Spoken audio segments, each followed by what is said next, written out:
Ne može ništa opstati. Ja sam vrlo surova i mislim da sam već ranije davala upravo za vašu televiziju izjave vezano za Terzu i za Milicu. Sofija tad nije bila u priči da bome. Ja moram da kažem da su Milica i Terza jedna karmička priča. I oni su zapravo trebali samo da ostanu drugari, prijatelji, poznanici iz realitija. Da, numerološki. Ovo je jedna karmička priča i ovo je jedna izuzetno teška priča.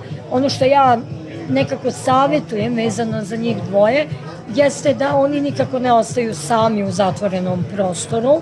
Tu bi bio haos i njihov odnos je negde potpuno isti kao Ksenija Pajčin i Kaprisoda, što apsolutno nikome ne bi donelo dobro.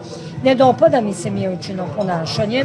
Žena rođena 10.1., barem ono što mi imamo informacije, žena Jarac, ona je čist primer žene rođene u znaku Jarca u mladoj dobi, koja ne može da podnese poraz, koja nema granicu, nema meru. Ona da misli o svojoj bebi prvenstveno ne bi ni ušla u takvu jednu priču, ali i sama njihova priča od prošle godine nije bila idealna, da se razumemo.